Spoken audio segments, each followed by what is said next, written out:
NATO Secretary-General Mark Rutte has publicly suggested that foreign troops could deploy inside Ukraine immediately after a peace agreement is signed. Rutte said armed forces from NATO countries willing to participate would move in as soon as a deal is concluded. The United States, Europe and Canada have affirmed their readiness to provide the assurance that Ukraine needs to be able to forge a peace with Russia. The members of the Coalition of the Willing made encouraging progress on these guarantees when they met last month in Paris. I was at that meeting, and so was President Zelensky. Some European allies have announced that they will deploy troops to Ukraine after a deal is reached. Troops on the ground, jets in the air, ships on the Black Sea. The United States will be the backstop. Others have vowed to support in other ways. The security guarantees are solid. And this is crucial because we know that getting to an agreement to end this terrible war will require difficult choices. Ukraine needs to know with absolute certainty that whatever sacrifices you have made, the lives you have lost, the devastation you have endured, will not be at risk of repetition. You need to know that this peace will be lasting, not because papers have been signed, but because there is hard power to back it up. The comment reframes the meaning of a ceasefire.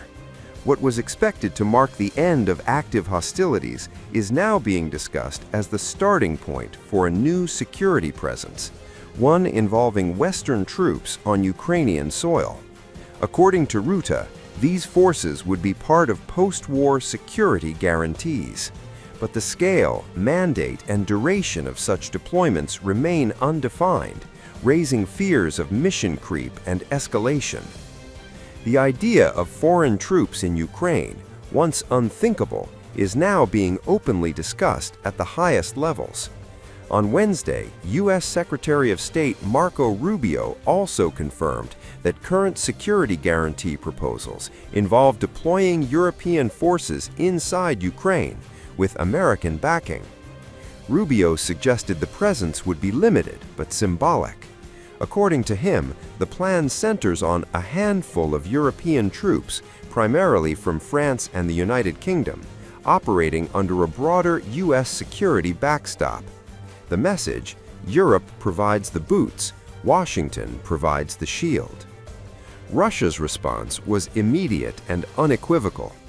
Moscow's foreign ministry warns that any deployment of Western troops, bases, depots, or military infrastructure in Ukraine would be viewed as foreign intervention and a direct threat to Russia's national security. Russian officials argue that NATO's presence, even after a peace deal, would violate the spirit of any agreement and erase the line between diplomacy and confrontation. The timing is critical. These statements come just days before scheduled Ukraine-Russia-US talks in Abu Dhabi, where negotiators are meant to explore pathways toward ending the war. Instead, Rutte's remarks risk hardening positions. For Moscow, they reinforce long-standing fears that NATO expansion is the real objective. For Kyiv and its allies, they underline concerns about preventing future Russian attacks. A single, secretive proposal is now rattling power centers across the globe. What's being quietly floated behind closed doors could redefine a Ukraine ceasefire, not as peace, but as a ticking time bomb. No longer just about guns falling silent, the plan reportedly hinges on countdown clocks, rigid red lines, and automatic retaliation.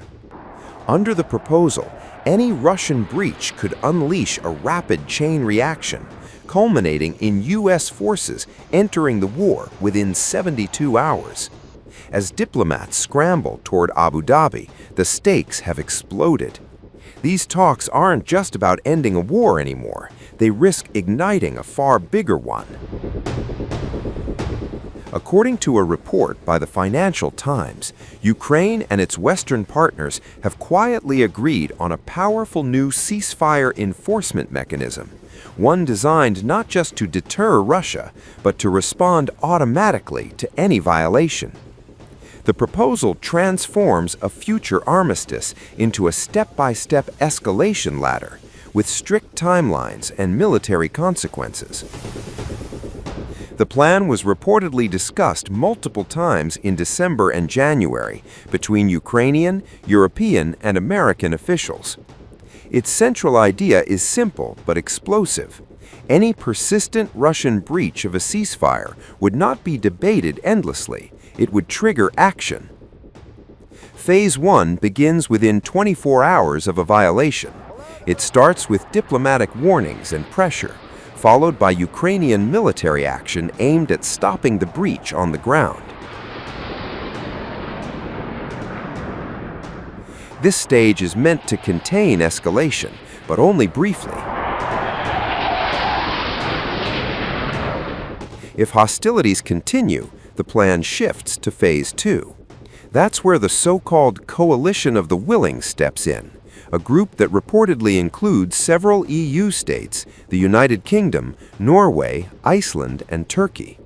Their forces would intervene to stabilize the front and counter Russian advances. But the most dramatic step comes next. According to the report, if Russia expands its attack or continues violations beyond that point, a coordinated Western-backed military response incorporating U.S. forces would be triggered within 72 hours of the initial breach. This detail has raised alarm across diplomatic circles. A fixed 72-hour escalation window effectively places the United States on a war clock, turning ceasefire enforcement into a near-automatic pathway towards direct confrontation with Russia. Against this backdrop, envoys from Ukraine, Russia, and the United States are set to meet in Abu Dhabi. The talks are aimed at exploring pathways to end the war, but the timing underscores the tension.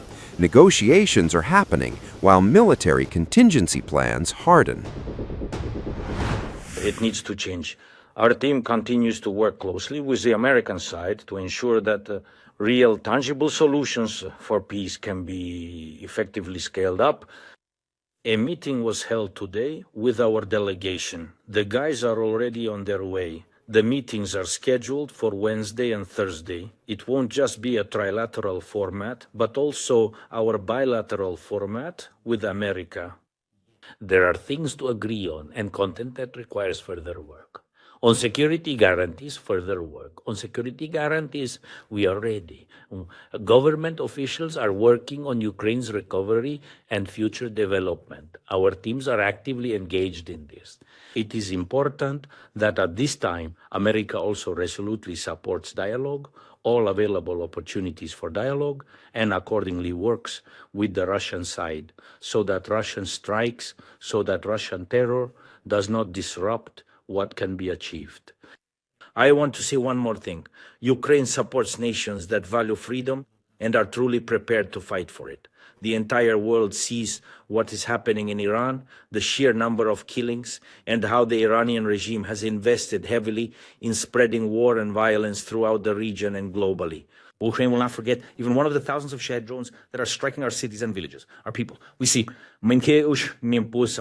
negotiating team. An agreement has already been reached for a meeting, a trilateral meeting at the appropriate level.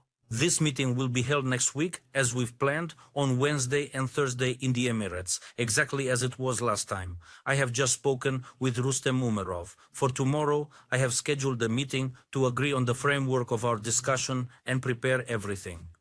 By Monday evening, the team will already be traveling to attend the negotiations. There will be many leaders, various official acts, and numerous important meetings. We are counting on the American side to be equally active, and this specifically pertains to de-escalation measures and the reduction of strikes. Much depends on what the American side will manage to accomplish in order for people to trust both the ongoing process and its ultimate outcomes, without a doubt. Today's Russian stance undoubtedly. Today's Russian attack on a bus in the Dnipropetrovsk region is a crime, a truly egregious and demonstrative crime, which once again clearly shows that Russia alone bears full responsibility for this ongoing escalation. Evil must be stopped. My sincere gratitude to everyone in the world. The second round of the security working group's discussions had been scheduled for last Sunday, but additional coordination of the three parties' schedules was ultimately required. And so it's already Wednesday, Thursday. Indeed, the second round of talks will take place. It will be held in Abu Dhabi. We can confirm this. We won't go into any specific details here. You heard the assessments, which were broadly conceptual from both sides, from Dmitriev and Utkov, regarding the fact that these were quite positive constructs and constructive discussions. Well, but generally speaking, you know that Dmitriev is specifically leading the efforts of this working group on economic cooperation. So essentially, these are the primary matters that fall within the scope of our colleague Dmitriev's responsibilities. Zelensky offers contact. Putin said they are possible in Moscow. This position, it remains quite consistent. We maintain our openness for negotiations, and as you see, work is being done by working groups. We welcome this, and we are ready to continue this work for a settlement in Ukraine. This is a very complex, multifaceted process. On some issues, undoubtedly, we have come closer because discussions and talks took place, and on some issues, it's easier to find common ground. There are issues where it's harder to find common ground. There, unfortunately, we cannot yet confirm convergence.